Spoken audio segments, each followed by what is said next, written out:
Mom, what's going on here? You've already reached the limit this month already. What are you even spending so much on?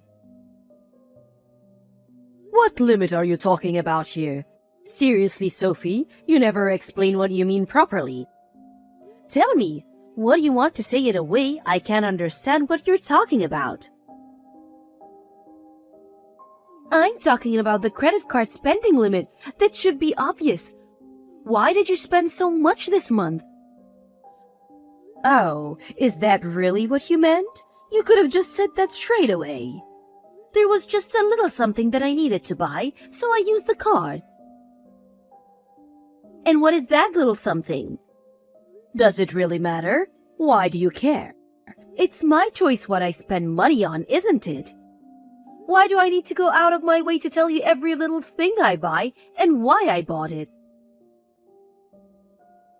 That would be fine if you were the one who was paying back the credit card, but it's Peter and I who are the ones doing that. That's why I'm telling you to stop wasting money on useless things. God, you're so annoying about this. You need to stop worrying so much about all of these little things. Mark never complained about any of this when I was living with him, you know. It was so much more enjoyable with him than here with you. Can't you take a leaf out of this book? You should be more like him. You want me to take a leaf out of Mark's book? He was the one who left you with all the debt and ran off. Of course he didn't care about your spending habits. You were the one who came crying to us to help you. So how can you even say that I should be more like him? Is that how it is? It all happened so long ago, I don't really remember what happened anymore. Listen here, Mom. We paid back the entire credit card debt for you. And not only that, we even let you move in with us and are paying for your monthly expenses. I don't want to hear that you've forgotten all that. Don't you even feel a shred of gratitude to us? Oh, just give it up already.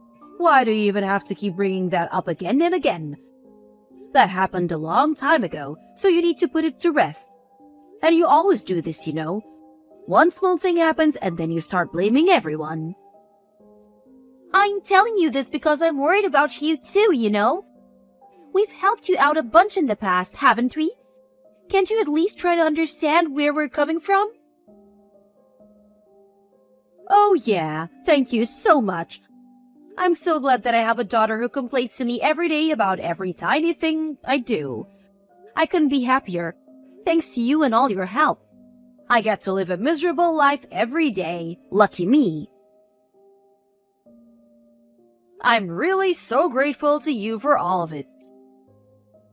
Oh my God, why do you have to take this kind of attitude? I'm asking you nicely not to act that in front of Peter. All you do is complain to him about everything. The money we give you to spend and just living in general together. You need to stop doing that.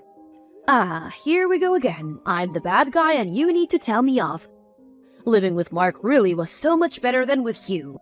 I wish I could move out and live with him again. Look, I know that you love him as your son, and that you prefer him to me in every way. But as your daughter, I can't agree with you doing that. Why is that? What's wrong with Mark? Are you saying that because he broke off contact with us? Or are you saying that it's impossible for me to do that because we don't know where he is right now? Well, both of those things obviously does make it impossible, but that's not what I meant. Even if you knew where he was, it would all just end the same as it did last time. Do you want to be up to your ears in debt again? Of course I don't. Who would want that? That's exactly what I'm saying, right? So then just forget about Mark already. If you don't, it will definitely happen to you again if he comes back. Well, I don't think it will, but you can just help me out again if that happens. So I don't really see the issue here. Come on, give me a break already. You might be my mom, but there's a limit to everything. Being thankful to you for raising me isn't going to last forever, you know? Those feelings aren't limitless. Yeah, whatever. You always say that, but always end up helping me anyway. I know you, and I know you wouldn't leave me out to dry. You love me and will always look after me. Are you really sure about that? Because I wouldn't.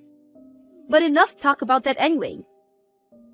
Oh, are you getting embarrassed talking about that? You know you have never been one to really listen to me, ever since you were a kid. But still, that's a thing about you that I think is almost cute. That's not important right now. I'm just telling you that you need to think about how you spend money. If you do that, then I won't have to complain to you all the time. Just get it together, will you? Please. I'm sick of having to do this over and over again. Sophie, sorry to message you while you're at work, but I want you and Peter to move out of the house. In the next few days would be best, actually. If you're busy, I can help you pack all your stuff so you can leave faster. What's this all of a sudden? What are you even talking about? Why would we leave anywhere? Mark is going to come back, and I decided that the two of us will live in this house together. What? Mark is back again? Yeah, isn't that great? I couldn't be happier to see him again. Just a little while ago, he contacted me out of the blue and said that there were some things he needed, and if I bought them for him, then he would come back home. Is that why you used the credit card for then? Well, yeah, he asked me, so I couldn't exactly refuse, could I? He's my son after all. And then one thing led to another, and he's coming to move in now. What? Was he the one who suggested living together again? No matter how you look at it, he obviously just needs the money right now. I don't care about that, even if it means we can live together again. The only thing is that he said he didn't want to live here if you were around. That's why I need you to move out immediately, for Mark. Are you being serious right now? Of course I am. It makes sense for a mother to look after her oldest kid. And you're always so annoying as well. It would be better for me as well if you weren't around. Oh, really? Well then fine. I'll leave as soon as possible. You better not regret this later. I don't want you to come running back for help afterwards. Why would I ever regret this? Living with Mark isn't boring like it is with you. My wish actually came true. I'll say this just once. I don't agree with what you're doing. And I think it's a bad idea for you to live with Mark again. Nothing good will come of it. I just know it. Are you really okay with this? I told you that this is perfect for me. Don't go ahead making pointless predictions. Well, if you think like that, fine. It looks like you won't have any problems after Peter and I move out, so we can move out without any worries. Please, just do that. Mark is finally coming back home and I don't need anything to get in the way of that. I see how it is. Well, we'll leave, but I'm going to need a little bit of time at least. We don't even have anywhere that we could go to right away. What do you mean you don't have anywhere to stay? Why not just move to live with Peter's parents? Then you can move immediately and Mark can also come right away. There's no way we can do that. We haven't talked to them about this at all. And we can't just disrupt your life for something stupid like this. What? So what? I told you to leave right away. And now you want to put it off? Are you trying to talk your way out of it now? What if Mark doesn't come back because of this? Is that your plan? If that's enough to stop him from coming back, then he would just leave soon enough no matter what. Well, maybe. Don't worry about it. We will be out of your hair soon enough. I'll ask some friends to help and we should be able to find a place pretty quickly. I can't do much more than that right now. Fine, I get it. Just try and find somewhere as soon as you can. At least do that for me. Sophie, what's going on? You need to stop Peter. He won't listen to a word I say to him. What am I supposed to do to stop him from doing? He's just explaining to the movers what they need to take, isn't he? Everything's going just as he wanted when we're finally moving out. Why would I stop him now? The problem is what he's telling the movers to take. All of the furniture and the white goods too. Are you planning on taking everything out of this house? Yeah, and so what? I don't see the problem here. How can you not? What are you talking about? Peter and I were the ones who bought all of the furniture. I think it's pretty normal to take all of your things with you when you move. Even if you did buy it all, Mark and I won't be able to do anything if the house is completely empty. I don't care about that. It's not our problem whether you can do anything or not, or what your life may be like after we move. I don't need you coming to me with your problems. What? Are you serious? You know what you're doing is going to make life more difficult for your mother. And you still don't care about it? What's going on here? That's not how a child is supposed to treat parents. Who do you think you are to treat me like this? Show me some respect. If you're going to try and use that logic, then I can say the exact same thing. What? How? You can't say that to me. But you still rushed us out and asked to leave for some stupid, selfish reason. How much do you think it would cost if needed to buy replacements for all this furniture? Peter and I can't handle so many sudden expenses. You two have the money for it, don't you? So there shouldn't be a problem. The money isn't the main problem. It's that you one-sidedly kicked out your own daughter, and on top of that you also want to steal all of my things. It's not something a parent is supposed to do. You're in no position to complain about anything I do. But I'm the one in a bad financial situation, much worse than you. You two should just give this stuff up, because you are still in the position to buy new stuff. That's why you have always helped me out till now, isn't it? That's just because you're my mom. I didn't want to just leave you on your own and then something happened. I was worried about you. And since it's just been about money, I've been patient with you. Then it should be fine to leave everything now, no? This is the same kind of thing before. I already told you this before. Gratitude towards you for raising me isn't endless. And so what of it? That has nothing to do with what we're talking about right now. Of course it does. I have no more feelings or love towards you now. And since we're going to be moving out, all expenses from now are your own. You have to figure it out on your own. I'm sure two grown adults can work something out. How can you be so selfish? Mark is coming back because he's relying on me, you know? What am I supposed to tell him if he comes back to this? I don't know. You can tell him sorry, I guess. This is all your fault after all. How can you be so irresponsible? Because I'm your daughter, that's why. And I don't have any responsibility for you and Mark. It's your fault if he comes here and gets angry. Are you okay with that? I don't care what a person who I will never see again has to say to me. Anyway, good luck. Make sure you don't complain and try to work it out on your own. It's your house now, so the two of you deal with it. Good luck living together. Mom, I keep getting a whole load of calls from an unknown number. Is this Mark's doing? That's because he won't answer your phone. Mark is absolutely wild with rage right now. And why is that? It seems like he racked up a lot of debt again while he was off by himself. And he came home because of his financial situation. But then he had to come back to a situation that is almost as bad as his. He's freaking out not knowing what to do. I knew that this would be the case. I just knew that he would be in debt again. He really never learns his lessons. Why are you talking to him as though it doesn't matter to you?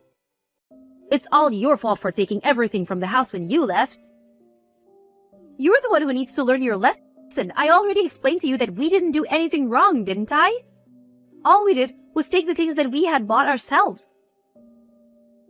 There was nothing else we could do anyway, because you told us to leave so suddenly, and the debt that Mark has is all his own fault. Everything is the fault of you two, don't you think? Here you go with the same thing again. I already know, though. You know? What do you know? That you will end up helping me again this time, too. You said yourself that you didn't agree with leaving in the first place. So you'll come back, won't you? What kind of dumb joke is this? You were the one who kicked us out in the first place, and now you think we will just come running back? Why would we do that? Because your mom is in trouble and needs your help. You're not going to just leave me like this. I know I raised a good kid. You wouldn't do something like that, would you? You really are incredibly naive. You might be my mom, but it's pathetic to see. Well, you helped me out last time, right? So it makes sense that you would help me this time as well. This is a completely different situation to before. Let me tell you this clearly so that you understand. I have run out of love and feelings for you. I'm not going to help you this time or anymore at all. It would be wrong of a child to abandon her mom in a state like this. And you're a smart girl, so you do understand that. So you know what you should do, don't you? Between helping you last time and you kicking me out of the house afterwards, I have no more duty towards you as my mom. It's all been used up. You need to understand that I just give up asking me already. Fine, I understand. I realize you won't come back. But then in exchange, at least pay me enough per month to live. No, why would I do that? Sort this out for yourselves. Listen here, Sophie. I just listened to all of your selfish reasons about why you don't want to come back here. So now, it's obvious that you need to listen to what I'm saying to you. God, you just sound so stupid right now. Why should I have to take care of my mom and brother who I neither love nor care about anymore? I'm telling you as clearly as I can that it's not happening. It's impossible. There's nothing impossible about it. If you don't help me out, then Mark is going to be really angry at me. Don't you care about that? I told you that I don't. You're the one who wanted to live with him in the first place. Sophie, please. Neither of us have anyone but you who can we rely on. We're family, aren't we? How can you leave us like this? Please, help me out this one last time. If you have time to beg me for the same thing over and over again, then use that time to do something on your own. If living with him becomes as boring as you thought it was living with me, then there's no point of any of this for you, is there? I don't plan on interfering with your lifestyles at all. Have fun, you two. Your favorite son has come back to you, so there's no need for your annoying daughter anymore, right? After I sent my mom that last message, I blocked her number and never messaged her again. In the end, her and Mark were not able to do anything to fix their financial situation and had to sell the house. They were able to somehow survive for a little while with the money that they got from the sale of the property, but because of the debt repayments that Mark was saddled with, that money didn't last too long either. Mom had to get a job again, despite her old age, and even Mark found some part-time job and worked day and night. Even now, he's still having to pay off his debt and interest payments and will probably have to keep doing so for the foreseeable future. Conversely, since Peter and I were able to get away from the two of them, and we no longer have to pay for Mom's expenses, we have actually been able to save a lot more money than before. When my mom was still living with us, and we were struggling to save up money, Peter and I almost given up on being able to have a child for a long time, since we wouldn't have the means to support one. But now that we have some breathing room, we were finally able to start thinking about beginning a family again. And then, after a while, being just the two of us, we finally said hello to the beautiful baby girl that we brought into this world. Now, my husband, my newborn daughter, and I are living very happily together. When she grows up, the way my mom and brother did things will serve as good cautionary tale for her as soon as she's old enough to understand it.